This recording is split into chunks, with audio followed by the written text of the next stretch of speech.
بدا إنك على كل شيء قدير.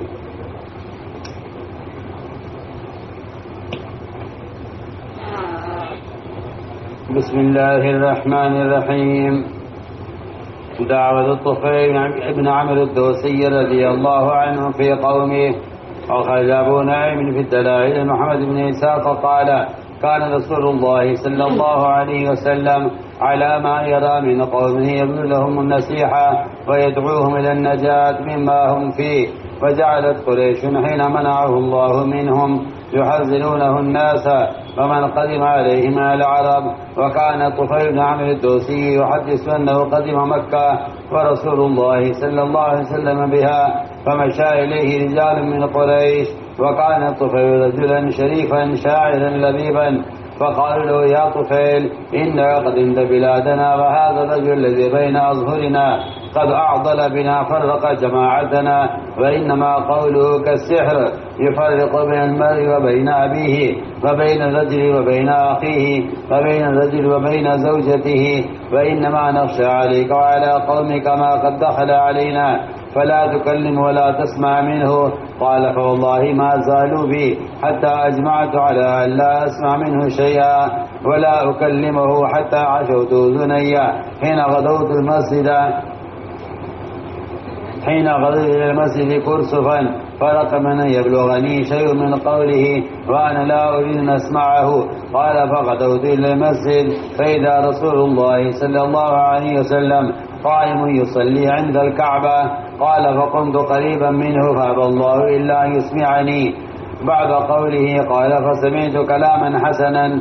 قال: فقلت في نفسي وأسك لأمي إني لرجل لبيب شاعر ما يخفى على الحسن ولا القبيح، فما يمنعني أن أسمع من هذا الرجل ما يقول، فإن كان الذي يأتي به حسن قبلته، وإن كان قبيحا تركته. فمكثت حتى انصرف رسول الله صلى الله عليه وسلم إلى بيته، فاتبعته حتى إذا دخل بيته دخلت عليه، فقلت: يا محمد صلى الله عليه وسلم، إن قومك قالوا لي كذا وكذا للذي قالوا لي، فوالله ما برحوا يخوفونني أمرك حتى سددت أذني بكرسف لئلا أسمع قولك، ثم أبى الله إلا يسمعنيه.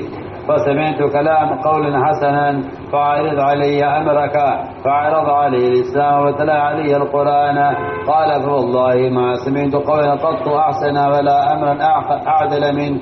قال: فأسلمت وشهدت شهادة الحق، وقلت: يا نبي الله، إني امرؤ مطاع في قومي وأنا راجع إليهم وداعيهم إلى الإسلام، فادعو الله لي أن يجعل لي آية تكون لي عونا عليهم فيما أدعوهم إليه. قال: فقال: اللهم اجعل له آية. قال: فخرجت إلى قومي حتى إذا كنت بسنية تطلعني على الحاضر وقع نور بين عيني مثل المصباح. قال: فقلت: اللهم في غير وجه، فإني أخشى أن يظنوا أنها مسلة وقعت في وجهي لفراق دينهم. قال: فتحول فوقع في رأسي صوتي، فجعل حاضر يتراءون ذلك النور في صوتي كالقنديل المعلق، وأنا هابط إليهم من الثنية حتى جئتهم فأسبحت فيهم. فلما نزلت أتاني أبي وكان شيخا كبيرا. قال: فقلت: إليك عني يا أبتي، فلست مني ولست منك. قال: فلم أي بني؟ قال: قلت: أسلمت وتابعت دين محمد صلى الله عليه وسلم. قال: أبي ديني دينك. فاغتسل وطهر ثيابه ثم جاء فعرضت عليه الإسلام فأسلم.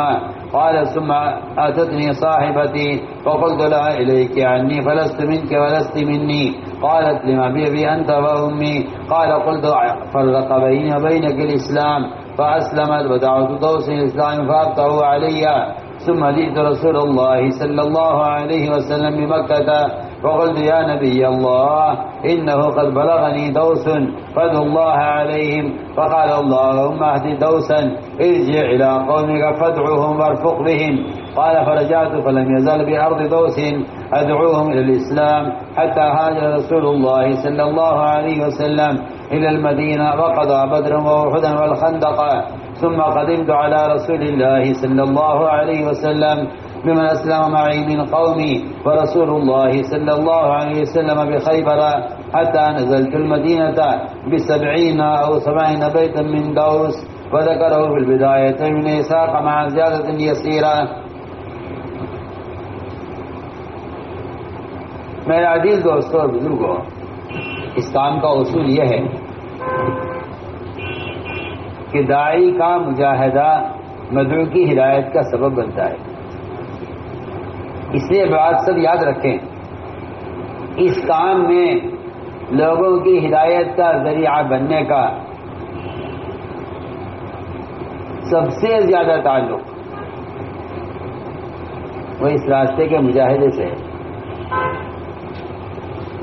اس راستے کے مجاہدے سے ہے۔ اپنی حیثیت سے بڑھ کر، اور میں عرض کرتا ہوں کہ کرامتوں سے بھی بڑھ کر، اگر کوئی کسی ولی کی کرامت ظاہر ہو جائے اور اس کرامت کو دیکھ کر لوگ اسلام لے آئیں، میں عرض کرتا ہوں کہ اس سے بھی زیادہ مؤثر اور اس سے بھی زیادہ دائرہ اسلام کو وسیع کرنے والی چیز وہ اس راستے کی تکلیفیں ہیں، اس راستے کی تکلیفیں ہیں۔ یہ بات آپ یاد رکھیں کہ عبادات سے اور تعلق مع اللہ سے کرامت تو ظاہر ہو سکتی ہے، لیکن نصرت حاصل نہیں ہو سکتی۔ نصرت کیا ہے؟ نصرت یہ ہے رأیت الناس يدخلون فی دین اللہ افواجا، یہ نصرت ہے کہ آپ دیکھیں گے لوگوں کو کہ گروہ در گروہ، جماعت کی جماعت، جن کا جن لوگوں کا اسلام کے اندر داخل ہو، اس کو نصرت کہتے ہیں۔ اور یہ نصرت، ہماری بات آپ کو بری نہ لگے، یہ نصرت کرامتوں سے اور عبادتوں سے نہیں ہوگی۔ یہ نصرت کرامتوں سے عبادتوں سے نہیں ہوگی۔ اس کی وجہ ہے، وجہ اس کی یہ ہے کہ جو اذیت دعوت میں ہے وہ اذیت عبادت میں نہیں ہے، وہ اذیت عبادت میں نہیں، جو اذیت دعوت میں ہے وہ اذیت عبادت میں نہیں ہے۔ اس لیے کہ عبادت میں تو بندہ مستغنی کے سامنے مشغول رہتا ہے اور اس کو عبادت میں کوئی اذیت پیش نہیں آتی۔ ساری اذیت کفار کی طرف سے محمد صلی اللہ علیہ وسلم کو انبیاء کو پیش آئی ہیں، وہ صرف اور صرف دعوت کی وجہ سے پیش آئی ہیں۔ عبادت کی وجہ سے کسی نبی کو قوم کی طرف سے کوئی اذیت، کوئی رکاوٹ پیش نہیں آتی۔ آپ دیکھ لیجیے ابوبکر صدیق رضی اللہ تعالیٰ عنہ قرآن زور سے پڑھتے تھے، جس سے عورتیں اور بچے جمع ہو جاتے تھے اور ان کی قرأت سننا چاہتے تھے۔ اس سے کفار کو اس بات کا اندیشہ تھا کہ کہیں ان کے دین میں داخل نہ ہو جائیں، تو ابوبکر رضی اللہ تعالیٰ عنہ کو یہ کہہ کر امان دی گئی تھی کہ آپ قرآن آہستہ پڑھیں، گھر میں پڑھیں، تلاوت کریں، اب ہم آپ کو نہیں روکتے، نہ ہم آپ کو نکالیں گے نہ آپ کے ساتھ میں نکالا جا سکتا ہے۔ آپ تلاوت کیجئے، گھر میں کیجئے، اندر چھپ کر۔ آپ کی جہری تلاوت اور آپ کی زور سے تلاوت کرنا، اس سے ہماری عورتیں بچے کہیں اسلام کی طرف مائل نہ ہو جائیں۔ میں نے بات اس سے عرض کی ہے کہ جو اذیت دعوت میں ہے وہ اذیت کسی عبادت میں نہیں ہے۔ زکوٰۃ کو غیر مسلم اچھی چیز سمجھتا ہے، حج غیر مسلم کیا کرتے تھے زمانہ جاہلیت میں، اچھی عبادت سمجھی جاتی ہے۔ نماز سے کوئی اشکال نہیں ہے۔ روزہ تو غیر بھی کہتے ہیں کہ ہاں صحت کے لیے روزہ رکھنا بہت اچھا ہے۔ مسلمانوں کے مذہب میں روزہ بہت اچھی چیز ہے کہ جس سے آدمی کی صحت ٹھیک رہتی ہے۔ آپ دیکھ لیجیے، نہ زکوٰۃ سے اختلاف ہے، نہ حج سے اختلاف ہے، نہ روزے سے اختلاف ہے، نماز سے اختلاف ہے۔ کفر کو اگر لڑائی ہے تو دعوت سے ہے۔ اس لیے ہم نے عرض کیا کہ جو اذیت دعوت میں ہے وہ اذیت کسی اور راستے میں نہیں ہے۔ اس لیے کرامتیں وہ ہدایت کا ذریعہ نہیں بنتی، بلکہ اذیتیں مطلب کی ہدایت کا ذریعہ بنتی۔ آپ سنیے قصہ جو پیش آیا ہے نہیں تم ہریانہ پنجاب والے آئے ہوئے ہیں انہیں سنانا چاہتا ہوں، اس لیے میں نے آج اپنا سبق چھوڑ کر یہ پڑھا ہے کہ ہر فرد میں اپنی قوم کو دعوت دینے کا کتنا تقاضا تھا. آپ صلی اللہ علیہ وسلم کس طرح ہر فرد کو داعی بنایا کرتے تھے. اور یہ بات صاف ہو گئی کہ حیثیت اور کرامت یہ وہ کام نہیں کر سکتی جو کام اس راستے کی ناگواریاں اور اس راستے کی اذیتوں سے ہوتا ہے. سنی بات کہ داعی کی تکلیفیں مدعو کی ہدایت کا سبب بنتی ہیں.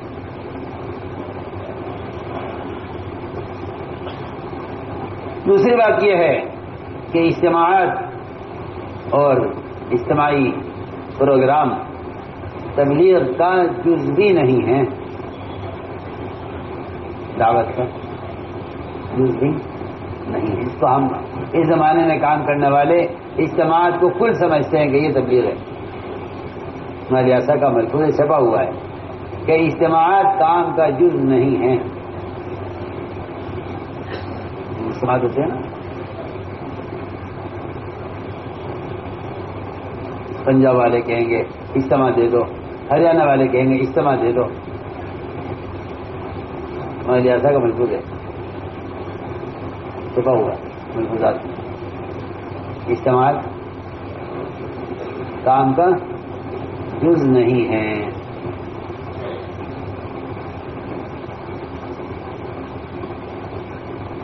تین بڑے بڑے اجتماع چھوڑے ہیں طفیل نے.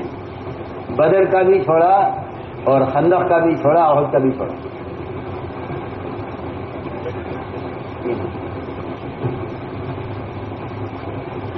کیونکہ انہیں کام دیا گیا آپ کو ایک حلقے میں کام کرتے رہنا ہے یہاں تک کہ یہ سارا حلقہ دین پر قائم ہو جائے. ایک حلقہ دے دیا ایک آدمی کو، جاؤ کام کرو. انہوں نے چاہا کہ کوئی کرامت ہو کام کرنے کے لیے، اور یہ بھی کہا آپ سے حضرت طفیل نے کہ میری حیثیت ایسی ہے کہ میری لوگ بات مانیں گے. چنانچہ چند باتیں اس واقعے کے اندر اور چند اصول بہت اہم ہیں کام کرنے والوں کے لیے. اس واقعے کو غور سے سننا.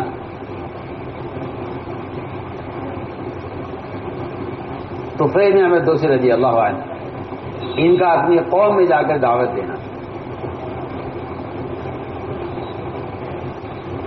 حضور اکرم صلی اللہ علیہ وسلم قوم قریش سے اذیتیں برداشت کرنے کے باوجود ان پر اپنی جان جھونک رہے تھے اور محنت کر رہے تھے اور ان کو نجات کی طرف بلا رہے تھے کفر سے نکال کر. قریش نے دیکھا کہ اللہ تعالی ان کی ہر طرح حفاظت کر رہے ہیں اور یہ اپنے کام کو کرتے چلے جا رہے ہیں، تو قریش نے آپ کو پیچھے تو چھوڑ دیا. اب کام یہ شروع کیا کہ جو عرب کے لوگ باہر سے آئیں ان کے اندر آپ کی طرف سے غلط فہمی پیدا کرنا اور ان کو آنے سے روکنا، اور آپ صلی اللہ علیہ وسلم کے بارے میں آنے والے باہر سے آنے والوں کو غلط فہمی میں مبتلا کرنا اور آپ کے بارے میں غلط باتیں پھیلانا. یہ کام شروع کیا اس لیے کہ جب کوئی آدمی کسی کو خیر سے روکنا چاہتا ہے تو وہ شر کا راستے اختیار کرتا ہے. چنانچہ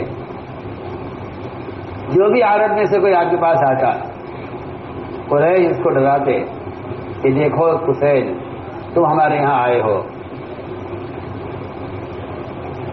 اور یہ رسول اللہ صلی اللہ علیہ وسلم یہ ایک نیا کام لے کر آئے ہیں دعوت کا. اس طرح آنے والوں کو ڈرایا کرتے تھے. یہ تو پھر فرماتے ہیں کہ وہ آئے مکہ مکرمہ، رسول اللہ علیہ وسلم نے بھی ہجرت نہیں کی تھی، آپ مکہ ہی میں تھے، تو قریش نے آگے ملاقات کی حضرت طفیل سے. طفیل بن عمرو یہ بڑے اپنی قوم کے سردار اور بڑے شاعر اور بہت سمجھدار عقل مند آدمی تھے. لوگوں نے کہا اے طفیل، قریش نے کہا اے طفیل تو ہمارے علاقے میں آئے ہو، اور یہ آدمی محمد صلی اللہ علیہ وسلم جو ہمارے درمیان ہیں انہوں نے ہمارا معاملہ مشکل کر دیا ہے، ہماری جماعت نے پھوٹ ڈال دی ہے اور ان کی بات سحر کی طرح اثر کرتی ہے. جن کی بات سنتا ہے وہ ان کا ہو جاتا ہے. آپ غور کیجئے، داعی کی بات کے اثر سے کفار بھی آپ کی بات کو سحر کہتے تھے. یہ صرف اس راستے کی تکلیفوں سے جی حاصل ہو سکتی ہے. جو آدمی جتنے مجاہد مشقت کے ماحول میں ہوگا اس کی بات اتنی زیادہ مؤثر ہوگی. تو قریش نے کہا کہ طفیل کی بات شاہد کی طرح اثر کرتی ہے، اور جس سے یہ بات کرتے ہیں نہ وہ اپنے باپ کا رہتا ہے، نہ اپنے بھائی کا رہتا ہے، نہ اپنی بیوی کا رہتا ہے. ان کے ساتھ ہو جاتا ہے. ہمیں اس بات کا اندیشہ ہے کہ ایسا نہ ہو کہ تم پر وہ مصیبت آئے جو مصیبت ہم پر آئی. لہذا نہ ان سے بات کرنا نہ ان کی بات سننا. کہتے ہیں خدا کی قسم مجھے اتنا ڈرایا قریش نے کہ میں نے اپنے کانوں کو روئی سے بند کر لیا.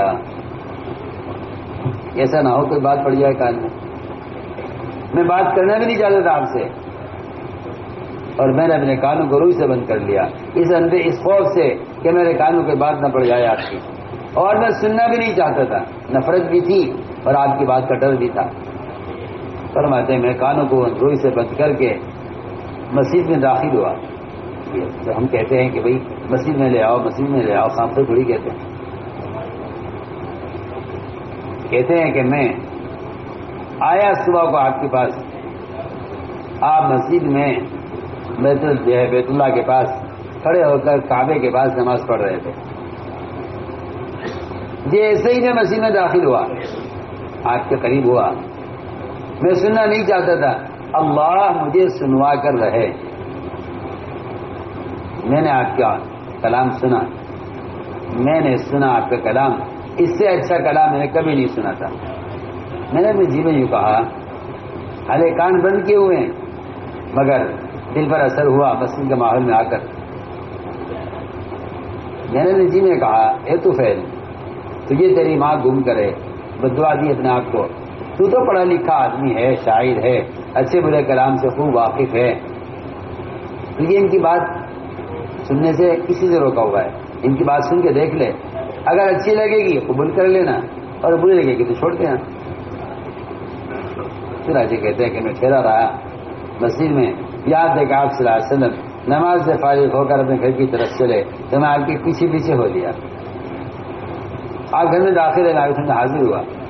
میں نے کہا اے محمد صلی اللہ علیہ وسلم، آپ کی قوم قریش نے تو مجھے آپ سے بہت ڈرایا اور اتنا ڈرایا اور مجھ سے یہ کہا خدا کی قسم اتنا مجھے ڈرایا آپ کی دعوت سے اور آپ کے دین سے کہ میں نے اپنے کانوں کو روئی سے بند کر لیا تھا تاکہ آپ کی بات نہ سنوں، مگر اللہ مجھے سنوا کر رہے. میں نے آپ کی بات سنی ہے.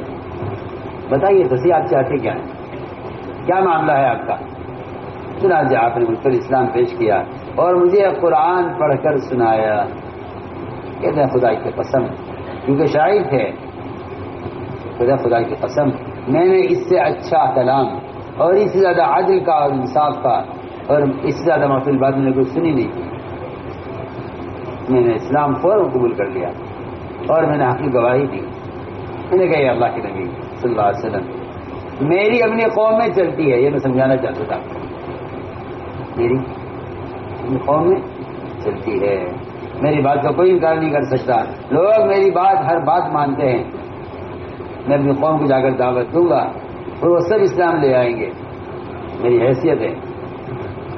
آپ بس اتنا اور کر دیجئے کہ کوئی کرامت میرے ساتھ ایسی ہو جائے جس کرامت سے لوگ متاثر ہوں. حیثیت اور کرامت، اس سے بھی وہ کام نہیں ہوتا جو کام اس راستے کی تکلیفوں سے ہوتا ہے. آپ اللہ سے دعا کر دیجئے کہ میرے لیے کوئی کرامت ہو جائے.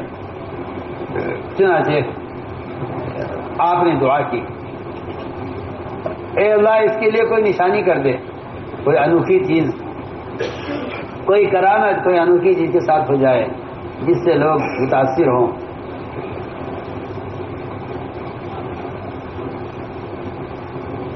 چنانچہ آپ نے دعا کی تو میری دونوں آنکھوں کے درمیان ایک تیز روشنی پیشانی پر ظاہر ہو گئی۔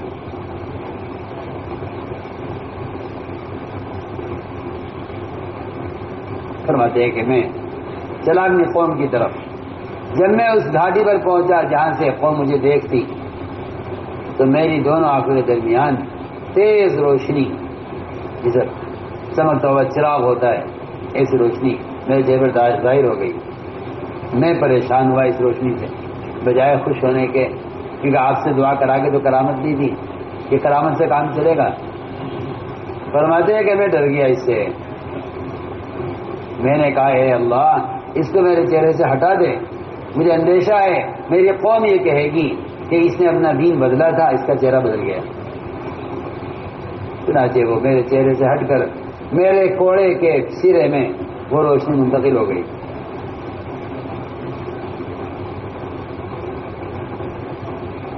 چنانچہ میں پہنچا تو وہ کوڑا میرے ہاتھ میں لٹکا ہوا تھا، جیسے کوئی لالٹین ہوتی ہے اس طرح میرے ہاتھ میں کوڑا لٹکا ہوا تھا، اور میرے سے روشنی نکل رہی تھی، اور میں اپنی قوم کی طرف چلا، گھاٹی سے اترا قوم کی طرف۔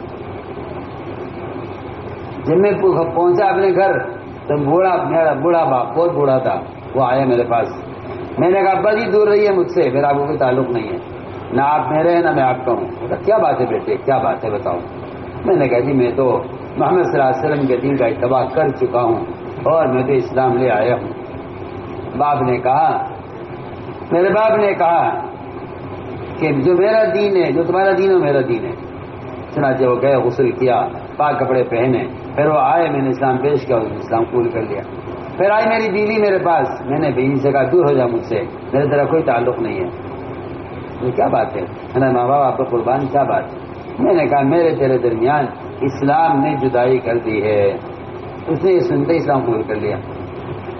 اب قوم کو دعوت دینے چلے، میں نے اپنے قوم دوست کو دعوت دی، انہوں نے اسلام قبول کرنے سے انکار کر دیا۔ نہ ایسی کام آئی نہ کرامت، سب انکار کر دیا۔ جب آدمی کوئی سبھی اختیار کرتا ہے اور اس میں ناکامی ہو جاتی ہے تو آدمی کی ہمت ٹوٹ جاتی ہے، ہمت ٹوٹ جاتی ہے۔ اور اگر مجاہدہ اور نبوت کی لائن سے دعوت کی محنت کرے تو پھر قرآن یہ کہتا ہے کہ دین کے دعوت کے میدان میں اترنے والوں کو نہ کسی کی ملامت کا اندیشہ ہوتا ہے اور نہ ان کے قدم پھسلتے ہیں، بلکہ ان کے قدموں کو اللہ جمع دیتے ہیں۔ میں نے کہا، میں حاضر ہوا، میں نے کہا اے اللہ کے نبی صلی اللہ علیہ وسلم، میری قوم دوست مجھ پر غالب آ گئی ہے، آپ ان کے لیے بد دعا کر دیجئے کہ وہ ہلاک ہو جائیں۔ بات نہیں سنتے میری، آپ دعا کیجیے ان کے لیے ہلاک ہو جائیں۔ آپ نہیں، ہم دعا کرتے ہیں اے اللہ قبیلے دوست کو ہدایت دے دے، جاؤ واپس جاؤ، وہیں جاؤ واپس۔ ہاں یہ نہیں کہ چلو یہاں تو کام چلتا نہیں، کسی اور علاقے میں چلے جانے۔ ہاں ہماری جماعتیں جہاں دیکھتی ہیں مشکل ہے وہاں سے لوگ بدل دیتے ہیں۔ آپ نے واپس ان کو بھیجا کہ نہیں، جاؤ اپنی قوم کے پاس واپس جاؤ اور ان کو نرمی کے ساتھ دعوت دیتے رہو۔ کہتے ہیں کہ میں پلٹا قوم کی طرف اور میں وہاں اپنی قوم، اپنی قبیلے میں ان کو دعوت دیتا رہا۔ اتنی مدت ہو گئی کہ آپ سے عاصم نے ہجرت کر لی مدینے کی طرف۔ غزوہ بدر بھی ہو گیا، غزوہ احد بھی ہو گیا، غزوہ خندق بھی ہو گیا۔ اپنی قوم میں مجھے کام دے دیا گیا تھا، اپنی قوم میں محنت کرنے کے لیے میں قوم میں محنت کرتا رہا، یہاں تک کہ پھر آپ کی خدمت حاضر ہوا۔ اپنی قوم کے لوگوں کے لے کر آپ کی خدمت میں، آپ خیبر میں تھے، میں اپنی قوم کے 80 خاندان لے کر آیا۔ کتنے؟ 80 خاندان۔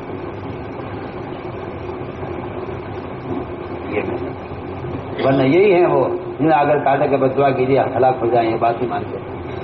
جاؤ محنت کرو۔ یہ محنت کی، جس قوم کے لیے بد دعا کرانے آئے تھے اسی قوم میں سے سب سے بڑے محدث ابو ہریرہ کو لے کر آئے، سب سے بڑے محدث۔ جس قوم کی ہلاکت کے لیے بد دعا کرانا چاہتے تھے اس قوم میں سے کون آیا؟ سب سے بڑے محدث ابو ہریرہ۔ کی ہے. میں نے عرض کیا کہ اصل محنت ہے، اگر وہ صحیح طریقے سے کی جائے تو پھر اللہ تعالیٰ اس کے نتائج دکھلاتے ہیں.